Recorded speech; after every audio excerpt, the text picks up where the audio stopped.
welcome back to our quarterly security event trends video series. Throughout this video, we'll discuss security events we've been watching, from war and terrorism to crime and civil unrest. My name is Tobias Wellner. I'm a senior analyst for control risks. Alison Wood joined me from Cirrist, our strategic partner. Together, our companies provide the only augmented analytics solution for risk and threat professionals, bringing together advanced analysis and artificial intelligence. Thanks, Toby. As head of intelligence at Cirrist, I'm responsible for the analytical content on the platform, as well as the collection of open sources that we bring into Cirrist. I'm looking forward to providing all of you with highlights from our quarterly report on verified events and an outlook for the quarter ahead. So this time around, Toby, I thought we could look at our top 5 observations from our report this quarter. And if we start out with one of them, I think that really has to be conflicts, right? So one of the key features of the security environment this year was conflict flashpoints across the globe.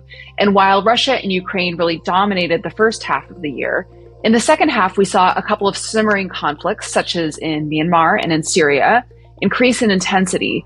And we saw a couple of new ones, such as Sudan and Israel and Palestinian territories, emerge over the course of the year.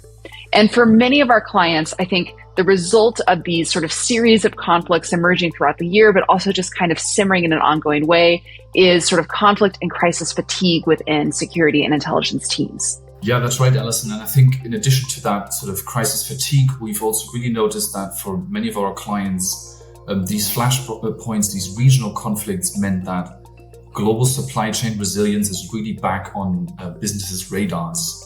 We've heard from many of our clients that, they're particularly worried and concerned about, how these local conflicts can quickly spiral out and impact supply chains globally and also, of course, the global economy. And examples here are, the recent attacks on shipping in the Red Sea and the Gulf of Aden, the lower passages through the Panama Canal as a result of the global climate crisis. And then also, we'll see that the anniversary of the Ukraine invasion in February now will bring sort of increased global tensions to the shore again between Russia and the West. And that will come in a form of sanctions that will mean further economic decoupling with ramifications again for global supply chains. Our second trend from the report is very closely related to the first, but I do think is deserving of its own. And this is the conflict between Israel and Hamas, which started the first week of the fourth quarter of 2023, October 7th, of course, and really dominated both our data for verified events, particularly war events, and our analytical output for the remainder of that quarter. And if we look here, we can see some of the verified event data that the team has gathered since the outbreak of the conflict. So if we look at events in Israel, the Palestinian territories, and Lebanon, since there was quite a bit of conflict on the border, and we look here, I've set the date range starting since October 7th, in the beginning of that conflict. And here we can see some of the trends that we've seen, particularly across war and terrorism, have really dominated that data in recent months. And while the localized intensity of the conflict has declined over the last month or so, regional tensions and associated hostilities remain a concern, with recent flashpoints in Iraq, Jordan, and Yemen. And certainly this is a conflict that I know many of our clients continue to watch quite closely for that reason. Alison, one thing that this conflict has also done is refocused security teams on global terrorism trends. Islamic State and Al-Qaeda have both called for attacks against Western targets in response to the Israel-Hamas conflict. We've seen over the last couple of years that actually attacks by jihadist organizations have decreased significantly. Also, their capabilities have decreased. But now with this conflict, there's certainly increased intent by these groups to carry out attacks. And that will stay, that will be here for the long term. This won't go away with the ceasefire in the Middle East. And also, interestingly, we saw that the Islamic State actually, in its propaganda call urging its members to carry out attacks, actually said, hey, to use supporters of Hamas and other Palestinian members join the Islamic State because Hamas, your group, supports Iran, which is, a declared enemy of the Islamic State.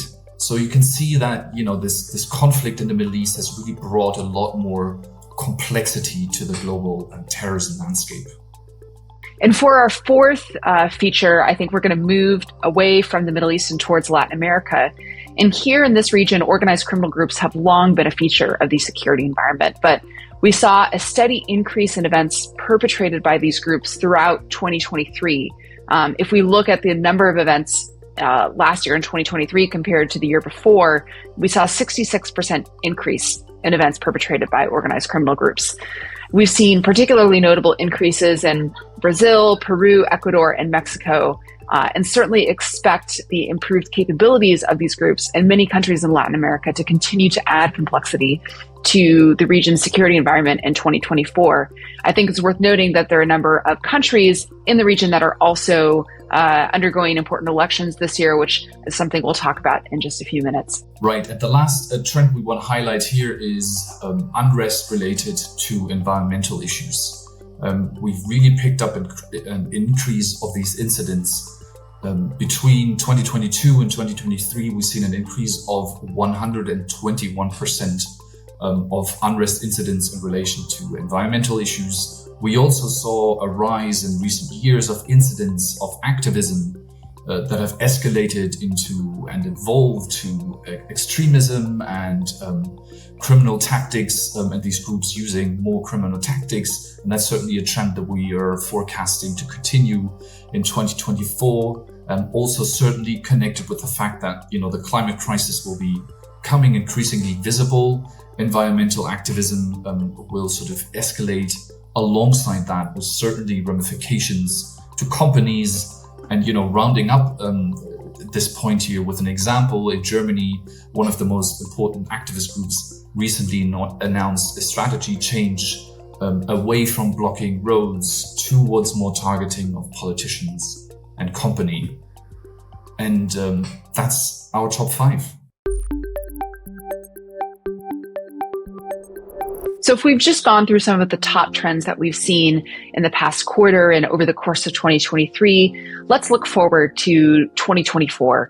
And Toby, I know this is something that your team has been looking at very closely, and this is sort of the year of elections, right?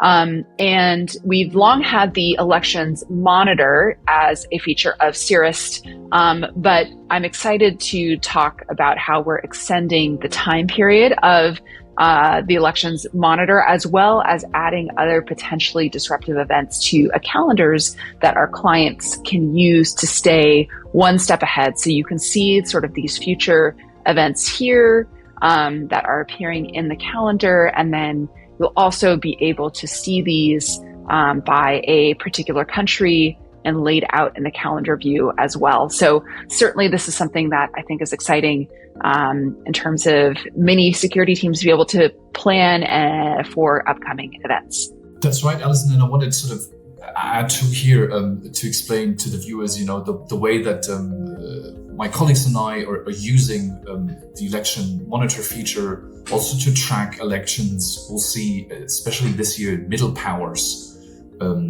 Indonesia, India, South Africa, Mexico, these countries will all have elections this year.